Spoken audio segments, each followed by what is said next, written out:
is a main DPS, and usually when they do a Memory of Chaos reset, they will give it a special quirk,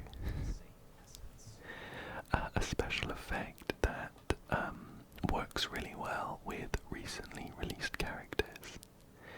So I have a pretty good feeling we'll be able to use Anaxa and kind of show him off a bit.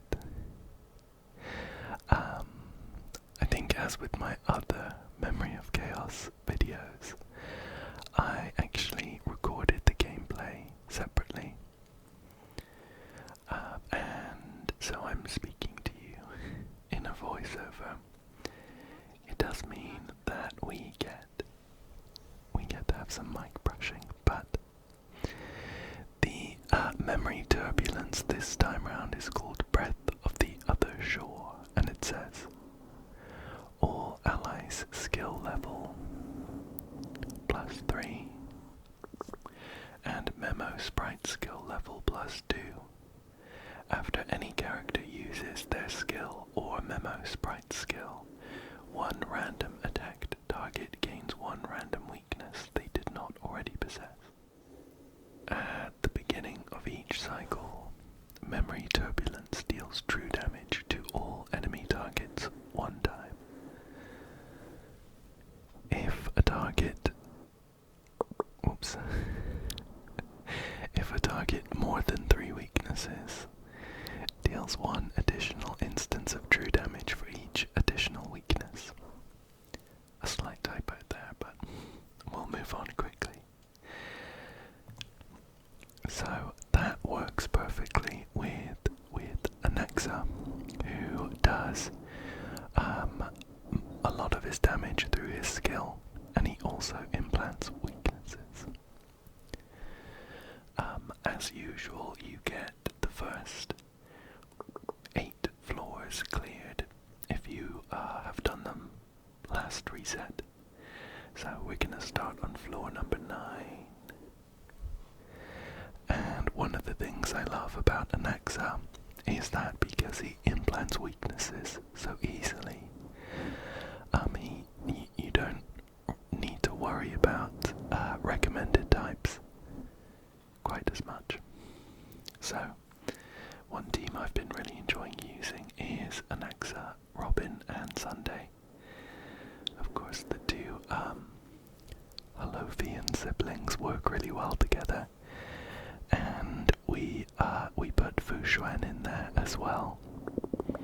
She'll work really well with the quantum weakness that they start with. She has a nice crit rate buff, and she will be our sustain, although we shouldn't have too much trouble on floor 9. And for the second team, we'll do the Remembrance Trailblazer. We'll do Mighty, Ronmei, and Luocha as well. Let's take a look through some of the builds. Here is Anaxa. I did manage to get his signature light cone, which is very, very good on him. I think in my Anaxa Pulse video, I failed 75% on Bailu's light cone, I think. But luckily, it didn't take too many more pulls to get his one. He is fully traced up, and for the relics, we have a 4-piece Eagle of Twilight Line and Rutilant Arena for the planar ornaments. This headpiece is crazy good. It's got all the stats we want. We have some pretty good hands. The body is okay, and the feet is also pretty good. Overall, we are focusing on attack percentage, some crit rate, quite a lot of crit rate,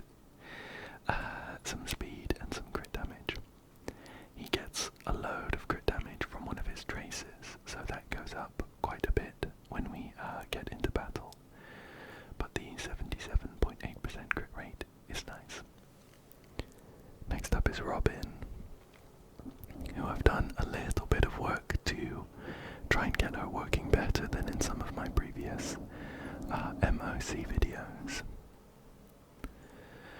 Kind of the one stat that Robin cares about more than anything else is attack. When she's in her ultimate, her burst state, she, I think, gives like an attack buff to everyone, and she also does like bits of damage for every other attack. So we kind of want to stack as much attack as possible with some tanky stats, and a bit of speed is nice. I've got her on the sprightly Pondwack set for the planar ornaments though, which boosts her right to the front of the turn order so we can get her buff on before anyone else goes. Next up we have Sunday. We have Sunday with his signature light cone. A very nice one.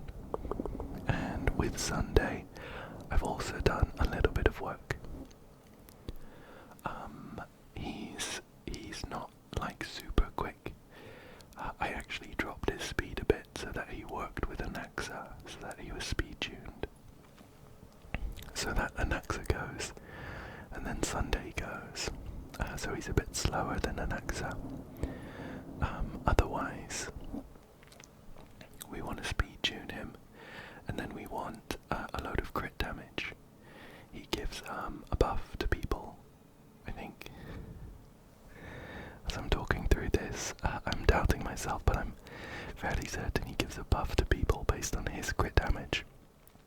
Yeah, with the crit damage main stat body, he definitely gives a buff based on his crit damage. So for Sunday we are focusing on crit damage, the right amount of speed, and then some tanky stats. I am lucky enough to have an E2 Sunday, which just means that he is an incredible support. He really boosts the carry's damage, and he's pretty economic with skill points. We have Fushuan here, who is our sustain and a bit of a healer. I have her on Landau's choice, which reduces her damage taken and also makes it more likely for someone to attack her. She's got most of the traces that we care about. There's a couple here that haven't been leveled up, but they're kind of personal damage traces that we don't mind too much, so I'm not going to bother with those. And then for sets, we're aiming for HP percentage mostly.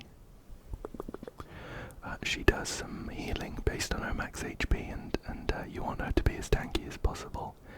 So we've got HP percentage, we've got some defense as well, just to help with the damage mitigation and a bit of speed. She is E0, but she does a good job. Then for our second team, we're starting off with the Remembrance Trailblazer, who I think I got a helpful comment in my last video that just pointed out that you do actually want as much crit damage as possible on him, because the his memo sprite mem gives a buff to everyone based on your crit damage. So I did a bit of work to try and fix that. The traces that you see here that aren't leveled up are, again, they're personal damage ones, so they're not super important. But for pieces, we are focusing on getting him to be nice and quick, and then giving him as much crit damage as possible. I like having him nice and quick so that you can kind of use him as like a skill point battery. He goes really often, builds up a load of energy, gets Mem to go as well to boost everyone, or one person, and then gives some nice skill points. So we're up to 171 speed, which is pretty good, I think. He is of course E6. As the main character, you get all of those for free by playing the story. We have Mighty here, who has not changed since last time. But I'm really happy with how he's built. He does a load of damage, he's tanky, he's just an all-round beautiful man. So we're focusing here on getting him to have as much HP as possible. And some crit stats as well as a bit of speed. Again, he's kind of tuned a little bit to work with Sunday, so that if I play him with Sunday, then Mighty goes, and then Sunday goes to boost him back up straight away. None of these pieces have changed since last time. I did try and do some work to farm some better boots. That's kind of the one place where we can get some bonuses, but I didn't get any good ones. I do have him at E1, which makes him great against big AoE waves. And he definitely pulls his weight this time round as well. Ron May as well. I hope you're proud of me. I've done a bit more work to build her as well. Just trying to share some of my effort around. I have her on Memories of the Past. We're not super worried about the level of it because it just gives like personal stats. But I do actually have a load of copies. So I'm superimposing them here to give us some extra break effect. And I'm pretty sure after we do this, we check and we're at 189%. Her buffs max out at 180%, so that's perfect for us. We do have a couple of traces that could be worked on here, but she's still a bit of a work in progress. A lot better than that last time.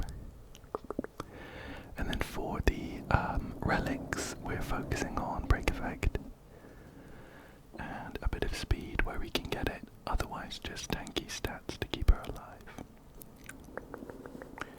So, she does a pretty good job. She is at E0.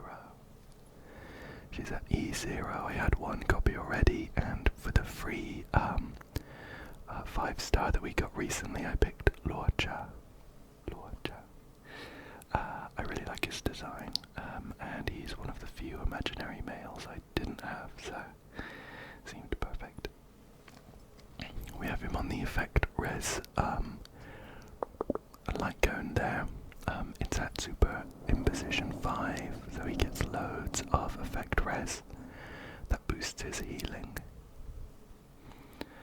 And for relics, it's a bit of a mixed set, but we focused on trying to get him to be as quick as possible with some attack percentage as well.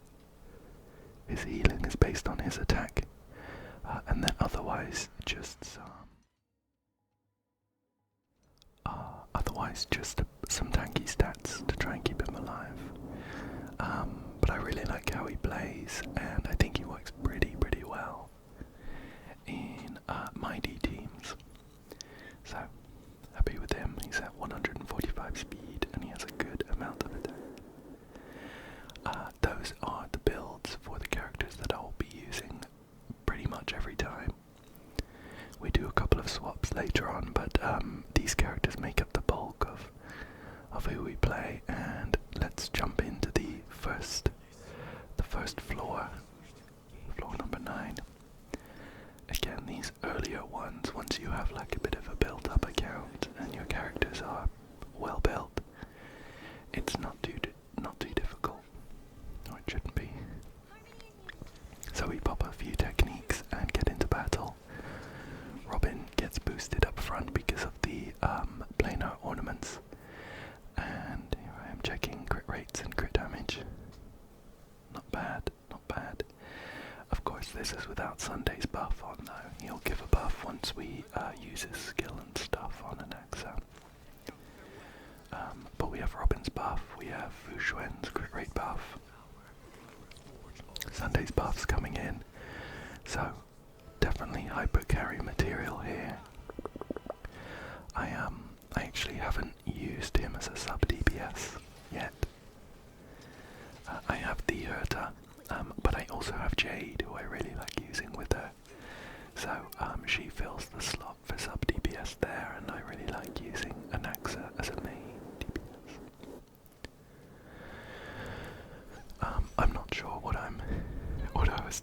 going on there. Robin is a pretty straightforward character to play, where the biggest decision to make is kind of when to use her ultimate. It boosts everyone up, and where are we? We've capped out at over 100% crit rate and 365% crit damage. Let's check out a big hit.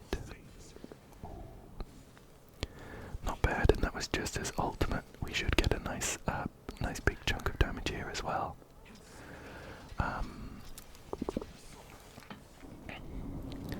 Yeah, the biggest decision for Robin really is when to use her ult to boost everyone up. Sometimes it's really obvious where all of your characters will go, and then there'll be a bunch of like enemies in a row and you can just boost them back. Sometimes they're kind of spread out a bit and it's a little bit of a tricky one. But here we are with a couple of big hits from Anaxa, and we're onto the second node already. We'll pop a few techniques. This is a nice team to use techniques for because you've only got one person kind of battling for the attack, and that's Mighty. Mighty, who will taunt everyone and give himself 50 on his vengeance meter.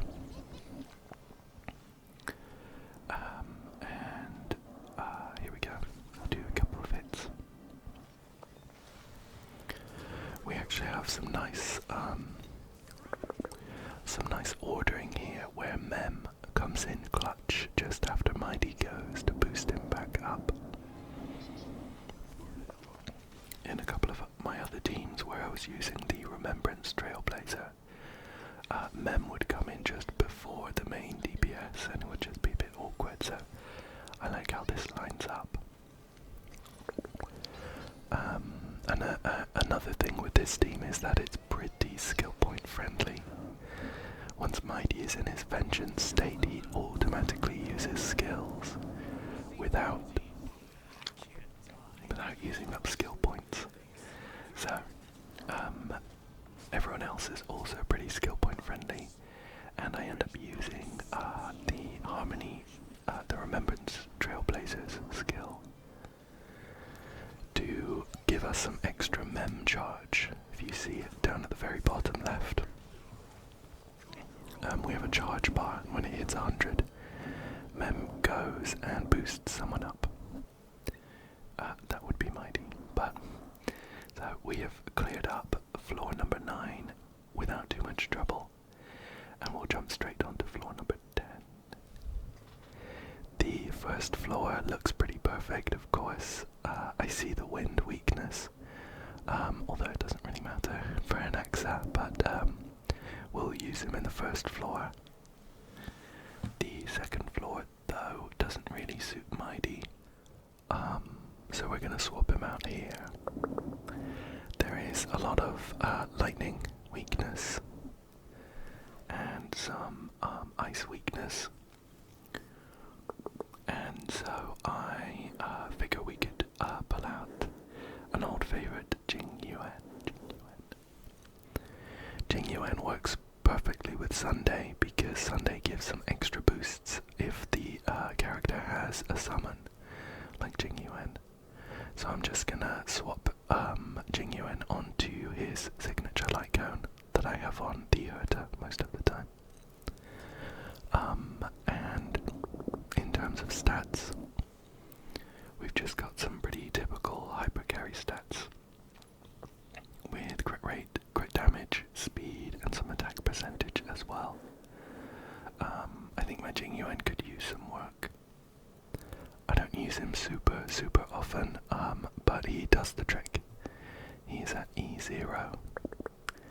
And yeah, because of that we've just swapped the Remembrance Trailblazer into the first team with Anaxa, and we're using Sunday in the second team with Jing Yuan. So we'll pop a few techniques. This one's a bit awkward because Robin and the Trailblazer both have like an aura, like an AoE effect around them, and you can only have one of those. I figured the Trailblazers one is better. It slows everyone down, all of the enemies, so you all get to go first. So I use his ones here, his technique, and again, we're pretty lucky with the way that things work out with the ordering here. Mem goes just after Anaxa. So we don't lose out on any turns. And here we go, popping Robin's ult. I love Robin's ult. We get to listen to her incredible singing while we're playing, which is great. The second half of this node is against Svarog. And I think I was just deciding there whether I would get enough energy from a basic attack to pull off the Trailblazer's ult, but I went with the skill. And we're on to Anaxa now. One thing that I miss sometimes with Anaxa is that he gets like a load of free energy if like at the beginning of his turn. So I like to use his ult before he goes, so you get that bonus. Sometimes I miss that though, and I kind of waste that part, so it's just a bit of wasted energy. Should see a nice big hit though. Not bad. He does more damage to people with this debuff on, so when we pull him around again we should get some bigger hits here. And of course we get the extra damage from Mem's true damage buff. And we should finish Svarog off quickly after this. We only just missed the first cycle, but again, I mentioned this last time. I'm not super bothered about trying to one-cycle everything. I totally get why some people find that like a fun challenge, but for me, I'm mainly just trying to get the maximum stars for all of the Stellar Jades. So as long as we finish both halves of the floor within 10 cycles and no one goes down, that's ideal. That's what I'm looking for. But we've made it into the second half here, and it's been a little while since I've used Jing Yuan last. I think if I remember, his damage wasn't like extraordinary. I think, of course, the Memory of Chaos as special effect doesn't really give him that much of a boost. Most of his damage comes from the Lightning Lord follow-up attacks. So maybe that's what I was seeing, but I kind of remember this half of the floor being a little bit slow. But we'll see how it goes. We've got some pretty good crit rate and crit damage there with Sunday's buffs on him though, so we do a nice chunk of damage with the Lightning Lord hitting there.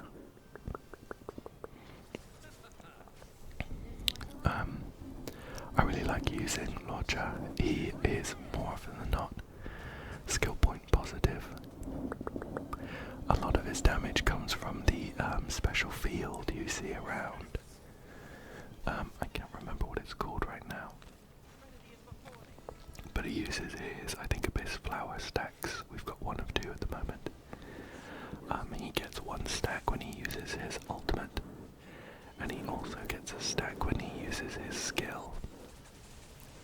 So if you wanted to, you can use a skill point to build that up. Otherwise, if someone, just like that, if someone gets below a certain threshold, he'll use his skill automatically every couple of turns. And now we see that nice field, and when someone does an attack, everyone on the team gets healed a bit. So it's really good with people like my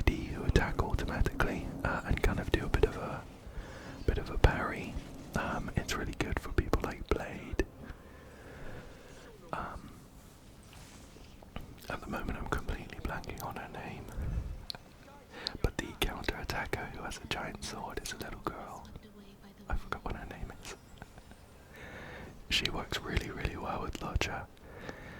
But we're trying to take down the Giver, Master of Legions, Lance of Fury, the Nikador boss fight from Amphorius. And he does quite a lot of AoE damage, so we want to be getting Lodger's fields up as much as possible.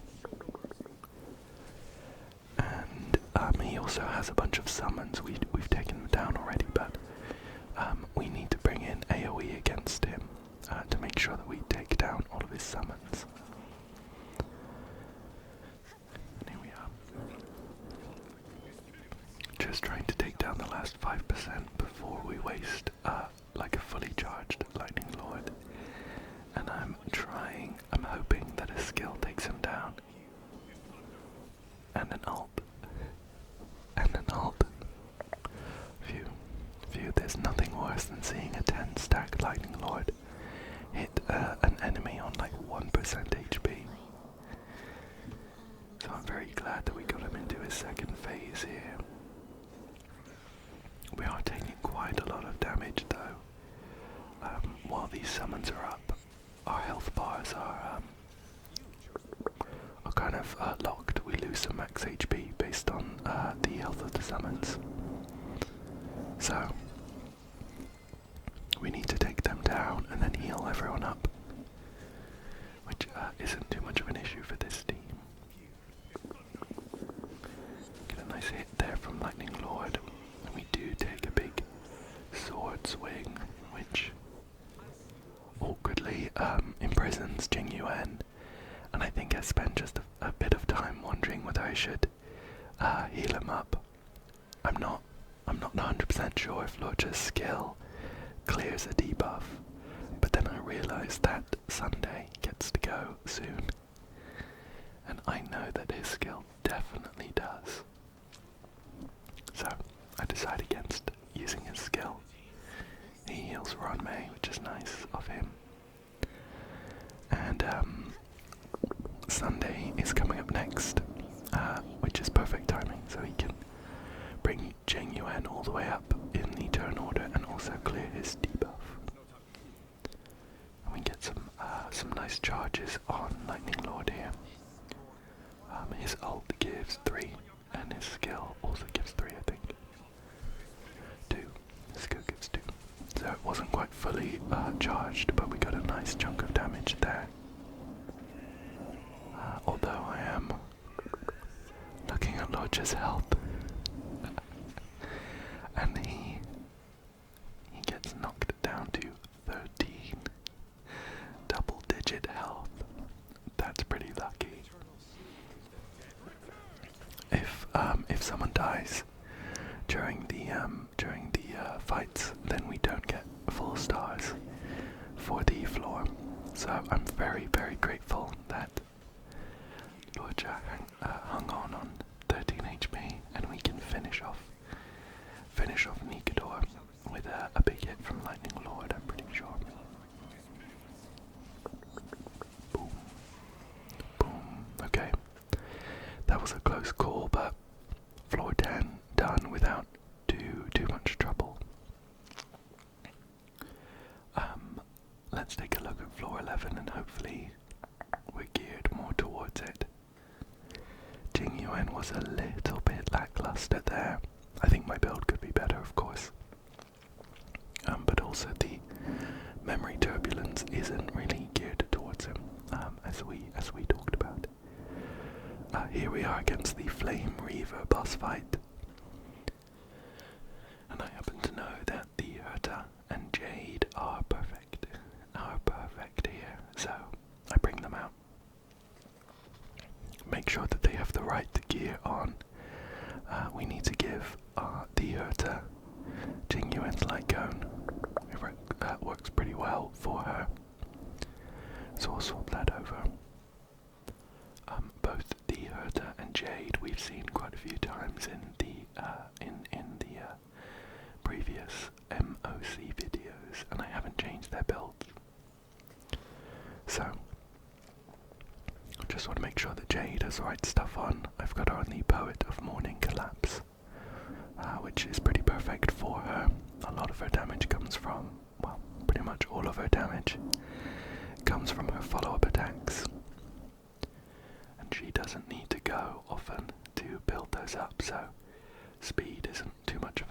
issue there.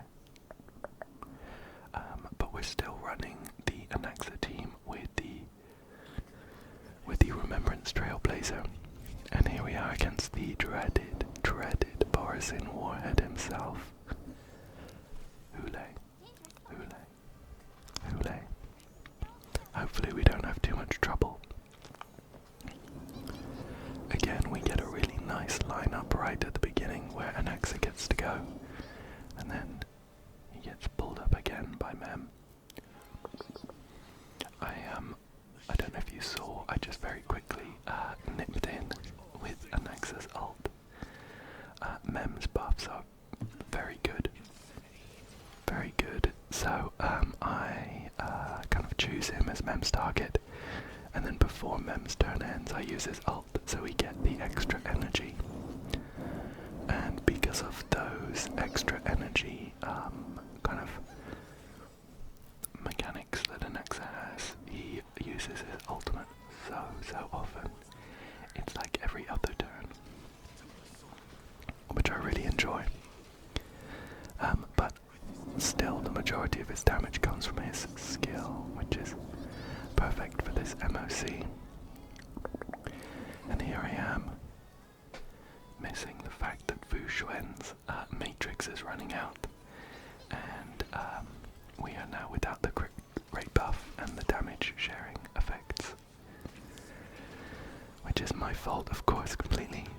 Hule's going to get a few hits here that are going to be unmitigated by Fu Xuan, depending on who he hits. But we get some really big hits on Hule. Some really big hits on Hule there. Anaxa works really well against him. One of Hule's mechanics is that when he's in like an enraged state, you want to hit him as much as possible. And the fact that Anaxa goes so often and uses his ult so often just is perfect against him. I've gone like a few turns now, still without realizing that I've let Fu Xuan's matrix drop, so everyone is getting quite a lot of damage. I'm pretty sure I figure it out the next time Fu Xuan goes. But yeah, everyone's taking much more damage than they should be on this team. And to be honest, I'm pretty lucky that no one died. So, let's just hope we can hold on till Fu Xuan gets to go again. And here we are. This is the state where we want to do as many attacks as possible against Hule. We get 2, of course, from Anaxa's thing. And then all of the ults as well. And with Robin boosting him as well, we pretty much get like 6 goes with Anaxa without Hule having a go. And we've just re-triggered Fu Xuan's matrix. I've figured it out in time. Everyone's taking quite a lot of damage, but our damage against Hule is also really, really good. So I'm not too worried. I'm pretty sure we can finish him off before he takes us down. There we go, a couple of big old hits from Anaxa, an ult maybe, to finish him off. Perfect. Even with the egregious mistake of leaving Fu Xuan's matrix down for like 3 turns, we still managed to power through it. And here we are against the Flame Reaver fight. This is another one that works, that is geared perfectly towards all of my erudition characters that I seem to collect. The Flame Reaver section of the fight has him summon a load of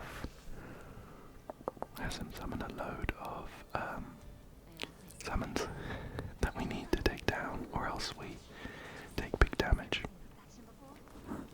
So having the 2 AoE powerhouses of the Herta and Jade works perfectly here. And we've seen so much gameplay of the Herta on this channel.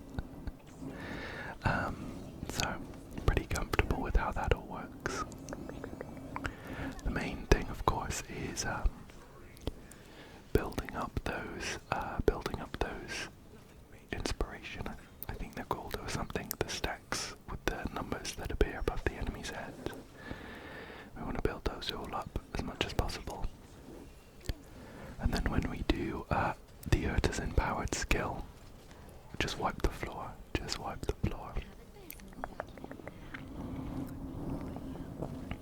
And with all of the extra attacks from Jade and the Herta getting to go so often, her ult boosts her back up in the turn order. They work perfectly with Lorcha to keep everyone healed up during his Abyss Flower field. And here are those summons. They're all weak to Ice and also Quantum. So the Herta and Jade should have no trouble taking them down. I am very glad that I have a particular set of characters that work really well. For the past couple of MoCs actually, I've had some good characters for all of them. Right here though, I have made the mistake of not saving up enough skill points to use with Sunday, so I frantically click the skill button in case it lets me anyway. Unfortunately not though, and so we lose just a bit of efficiency there.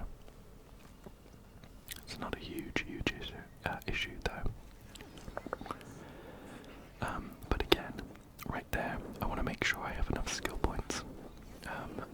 This team it's not too bad for skill points, but the Herta uses so many. The Herta uses so many, and every so often you need to top up with Jade's skill point, with Jade's skill and everything like that. So sometimes you have to play a little bit carefully to make sure that you have the skill points where it matters. Generally, it matters more to have a skill point for Sunday than it does to make sure you use the Herta skill, just because her empowered skill can stack. So you shouldn't be in a situation where you like completely waste it.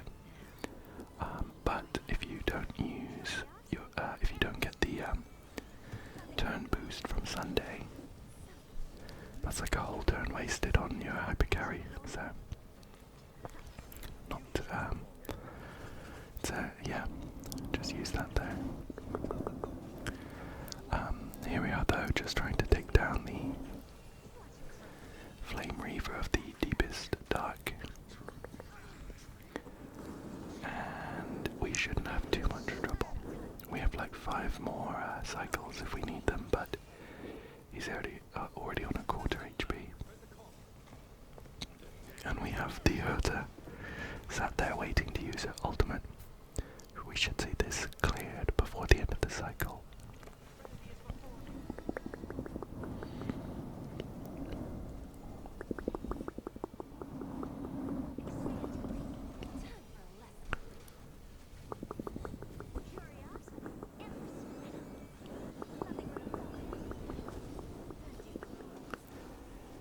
Here we go, this should be the big hit to finish him off. Perfect.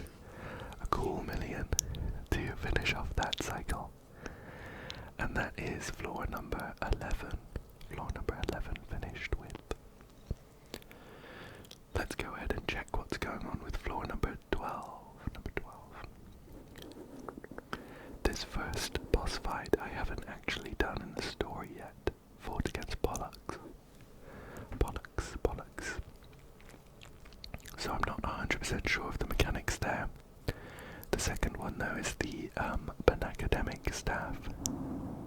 And I happen to know that Mighty pretty much clears. So I'm bringing him back with the Lorcha, Sunday and Ron May team. And I think we'll just try this. We'll try this and see what happens.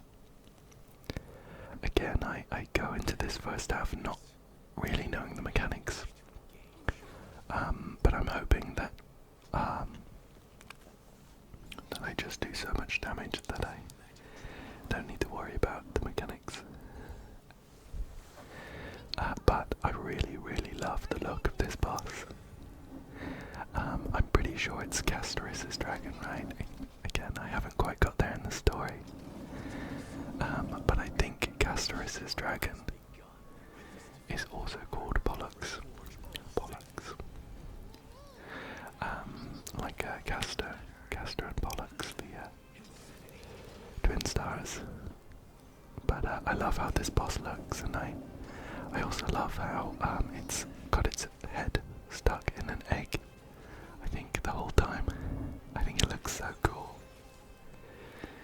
But so far it's just done a couple of hits on me. Nothing too bad. But I haven't actually done that much damage to it. I can see that there is a charge below its health bar, 63%. But for now I'm just doing a couple of small hits. And hoping that there's a second vulnerable phase that I'm waiting on. Spoiler alert, there is. But what it probably means is that I shouldn't really be breaking its weakness too soon. I kind of want it to go as often as possible to get into its second phase. And here we go, it does an attack that drops everyone to 1 HP, and their damage is massively reduced unless they get healed. Here I am looking at the debuff.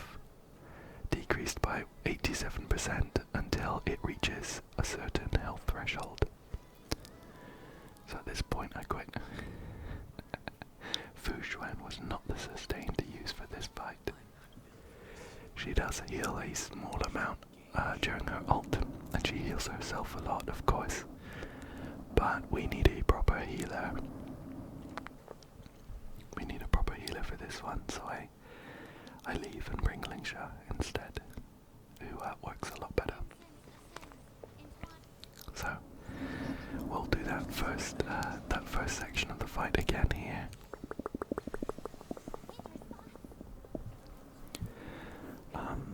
Lingsha should work pretty well in this team though, because again the other two supports, Robin and the Trailblazer, are really skill point positive. So if we need the extra healing, we can kind of comfortably use Lingsha's skill, which we will need in this fight because of the mechanic that drops everyone to 1 HP.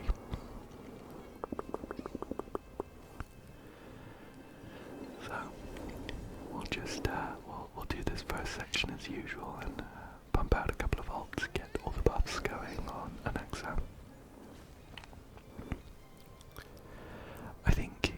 I'm not sure. We'll both see what I do here. I think, yeah, that's good. I'm glad. Okay, no, I ruined it. Sometimes when I watch my own gameplay, I kind of see some of these really obvious plays or something like that I don't really understand why I didn't do them, but right there, I don't think using Robin's ult was correct. I think we wanted Pollux to go so that they would go into their kind of second state where they take a lot more damage, and then we could boost everyone up with Robin. I don't know. I don't think it makes a huge difference overall, but we get everyone healed up with Lingsha. Perfect. And now we start doing big hits. Boom, boom, boom. So that is the kind of gameplay for this boss, I think. Again, I didn't really read their skills or anything, but it just looks like you wait to get into this empowered state after the boss reduces you to 1 HP, and then you pump out some big damage. So even though it has quite a lot of HP, we're doing some decent damage. And I'm pretty confident on this half here, so we'll just go through the fight.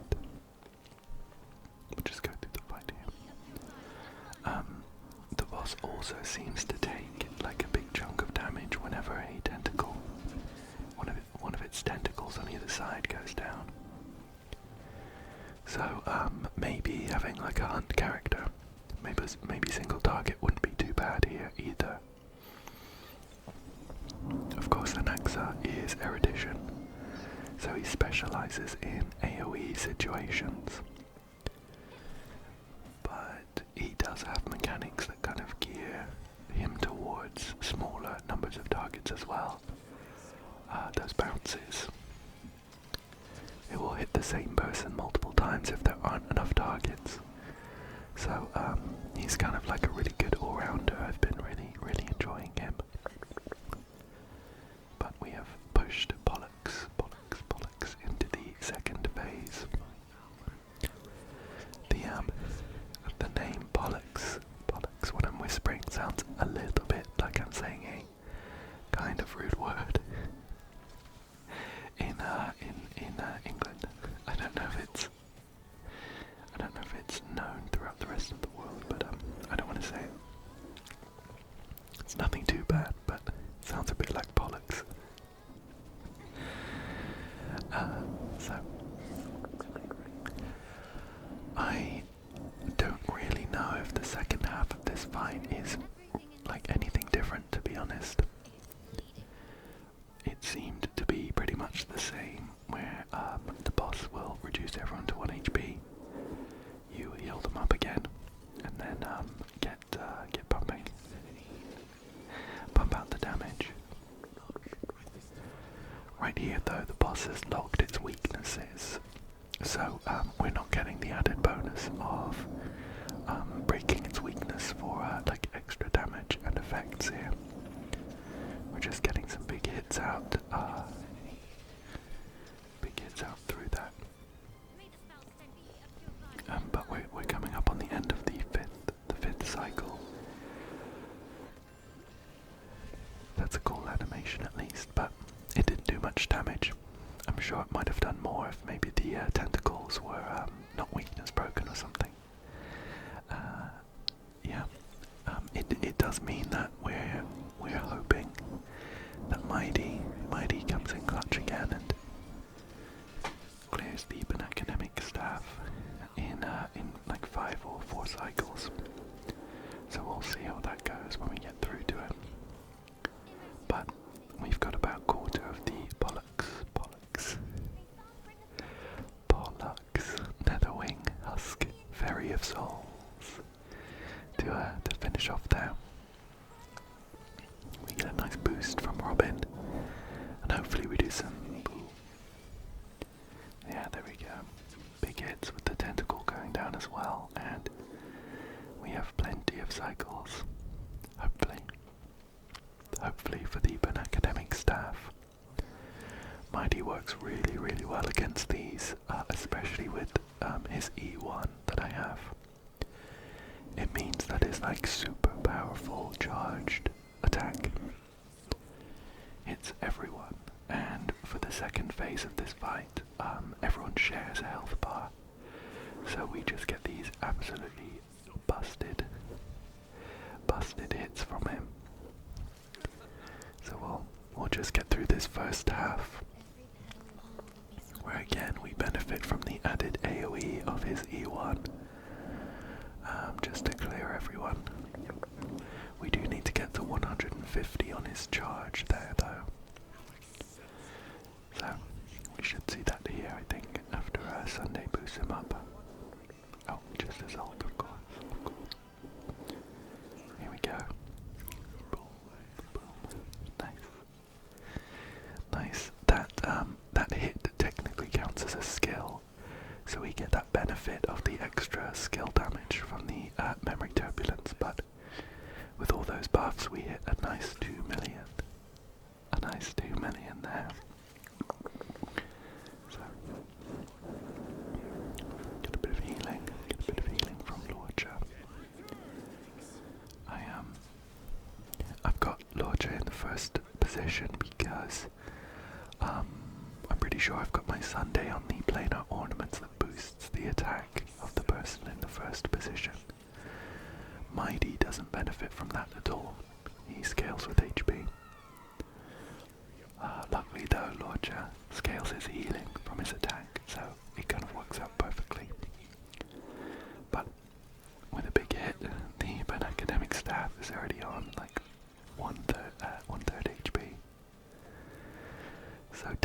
is not an issue here. I don't know if you sense any foreshadowing. Maybe taking a quick look at how long is left in the video. Damage is not an issue here. So we're boosting Mighty back up. He does so much damage with his empowered hit. I'm really hoping that we can finish off the office staff without wasting it. So we'll do an ult here.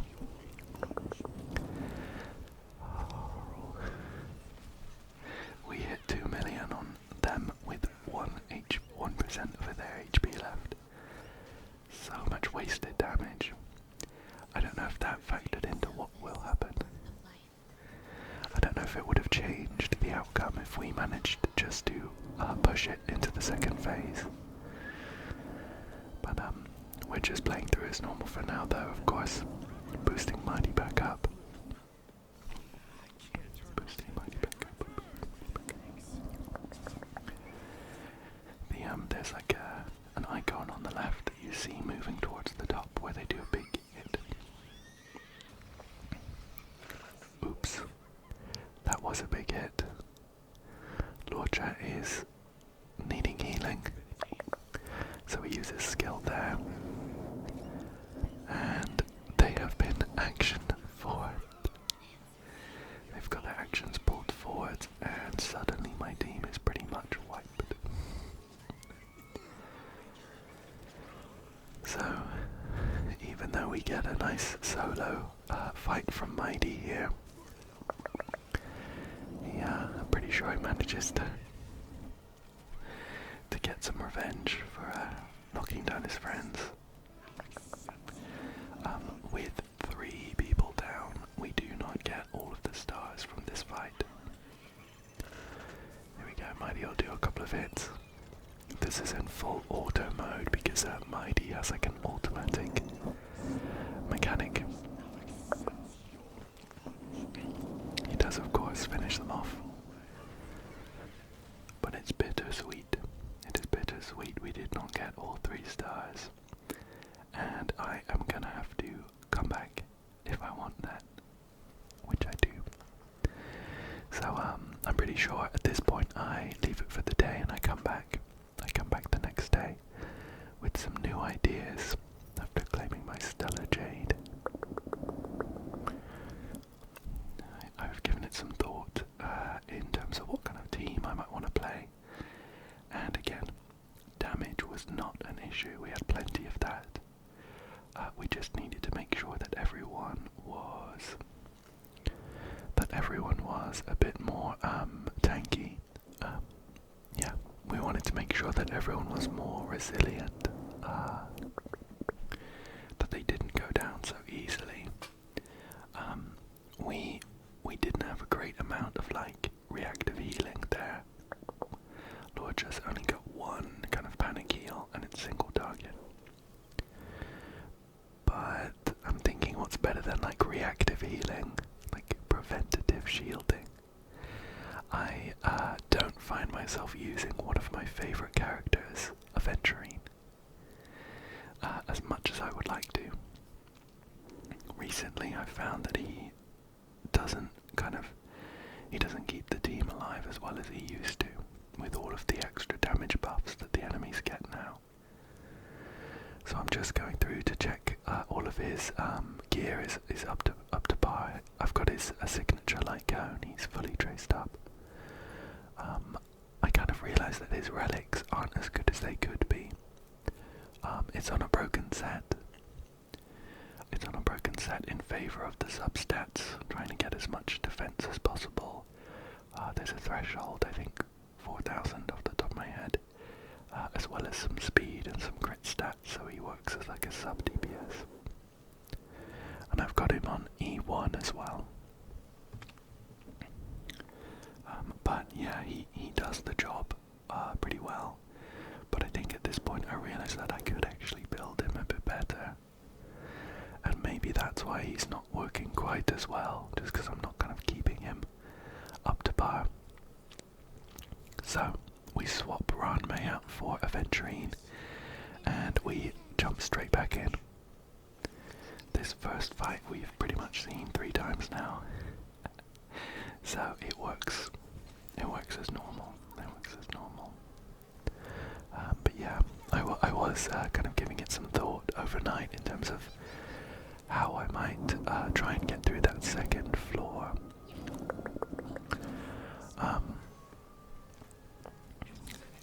Like double, we've got like a double sustain comp going on with Lodger and Aventurine, which I think, I mean, it's not super effective, of course. Although this one actually works out pretty well. It works out pretty well for a couple reasons. One of them is that, I can't remember what the relic set is called, but Aventurine has a relic set on planar relics, planar ornaments, sorry, that boosts the damage of everyone of the same type. And we've ended up with a full imaginary team. So, even though we lose the damage buffs and the other buffs that Radmei gives that are very, very powerful, we still have the buffs that Aventurine gives. He kind of fills a really nice role of like a combination sustain from his shields, sub DPS from his follow-up attacks, and also a bit of a buffer. Especially with his E1 and signature light cone. He strips some defense and gives a crit damage boost to allies. So, kind of the more I think about it, the more I like that sort of team. One of the biggest downsides is that Mighty kind of wants to be taking damage. His Vendetta charge goes up every time he loses HP. So, although we have ways of charging it even without him taking actual damage from enemies, with that being like when you use his skill, he loses HP, and with his signature light cone, he loses even more. So we don't have too much of an issue charging without taking enemy damage. But having Aventurine in the team giving shields to Mighty, it's not ideal. Aventurine gives like an extra top up to I think it's the person with the lowest shield, or lowest HP, something like that. I think more often than not that would be Mighty, so the extra shield is kind of wasted there. And also Aventurine draws some of the aggro. As a preservation unit, he has a higher aggro than other types of units. So enemies have a higher chance of hitting him. To try and mitigate that, I've put him right next to Mighty. Just in case you're wondering, I have lined up the audio and the video properly. I'm watching the fight here with Anaxa and Pollux, just while talking about the second phase. Honestly, with the amount of damage that Mighty does, we don't get nearly as much time to talk about the composition and stuff when we get through to that fight. And we've seen this fight before a couple times, so I'm not too bothered about talking through it again. But yeah, I think the Aventurine pick isn't as bad as it might seem. I think actually it's pretty good. It gives some really nice stats. With really the big downside being that you don't really want to play Mighty with a shield though. But we'll see how it goes. And besides, Aventurine is one of my favourite characters. I love his design and his story and his voice acting and everything. So any chance I get to play him, I'm very happy. I actually have, not to tease too much, actually have a very special aventurine themed, how should I describe it? Aventurine themed surprise that I'm hoping arrives in the next couple of weeks. And I'm very much looking forward to making a video on it. That's all the information I'm going to give you, but I know I've got some aventurine fans in the comments. I'm right there with you. Aventurine's great, I love him. So just to keep you interested, keep an eye out for an upcoming video in the next couple of weeks. Hopefully that will be very, very aventurine themed. But after that ramble, we've got to come back into the zone just in time to finish off Pollux here, and we can switch on to the actual new part, where we're trying out our mono imaginary mighty team here, where we have Lodger, Aventurine, Mighty, and Sunday. Aventurine also gets a couple of extra bonuses from being played with allies who do follow-up attacks. I'm pretty sure Mighty's attacks don't count as follow-ups, even though they're sort of like counters. So that's just another kind of section where we fall down a little bit on the synergy, but overall I was pretty happy with how this team worked. So we're gonna play pretty much the same, where we're just boosting everyone. We're boosting Mighty up as much as possible. The skill points are fine. We're on a very skill point friendly team. So I end up deciding just using Aventurine's skill, I think, pretty much every time, in the interest of trying to keep these squishy characters, Lodger and Sunday, with as much shield as possible, because I am paranoid that I'm gonna get one shot again. So we're just clearing up here.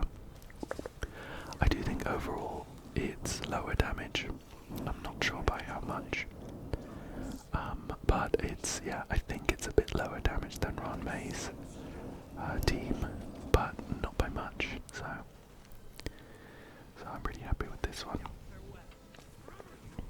Money's just getting boosted back up to try and finish off these last 3 guys. And again, we're on maximum skill points. There, another basic attack wouldn't really have got as much.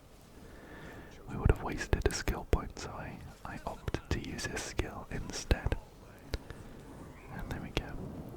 And I held on to Aventurine's ult as well. It gives a really nice debuff.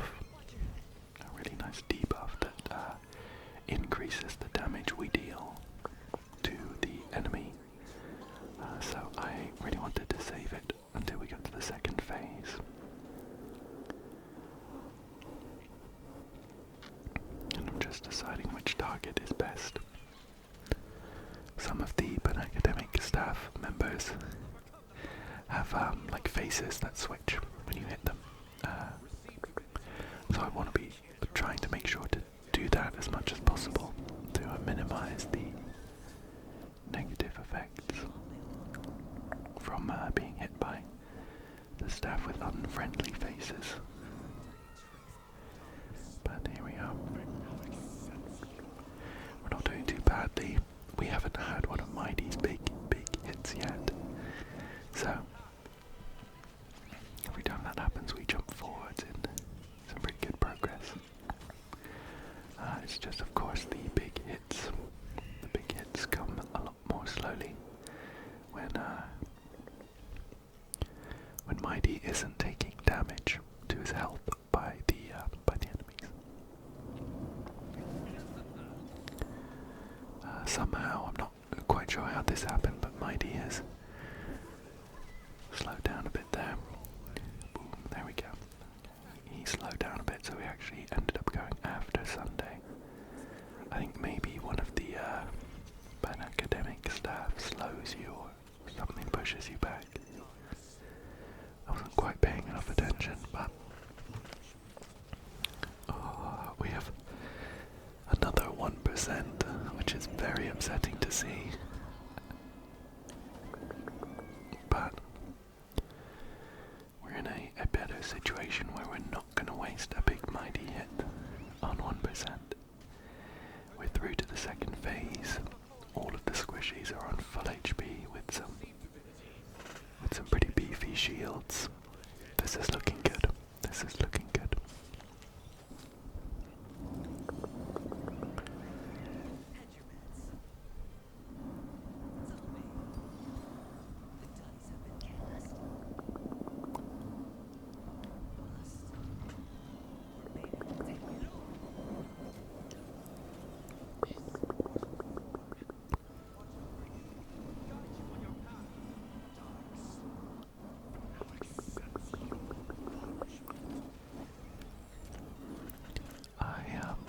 I kind of zoned out there for a second.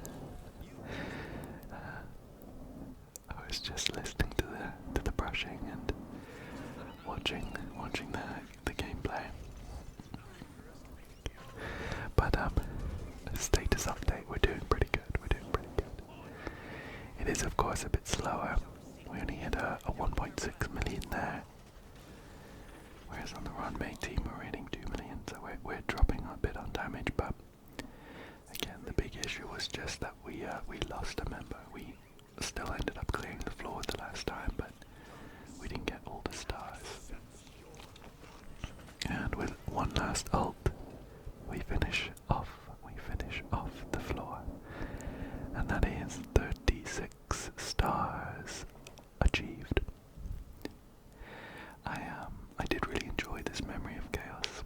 I enjoyed being able to use some of my newest favorite characters, Anaxa and Mighty.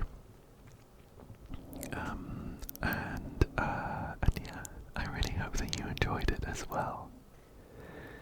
I'm not sure what my next Honkai video will be. I do really enjoy making them though, so let me see if maybe you'd like to see like some simulated universe or a return of the weekly Divergent universe, which I haven't done as much recently.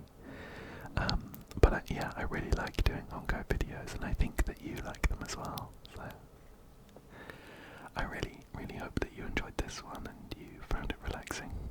And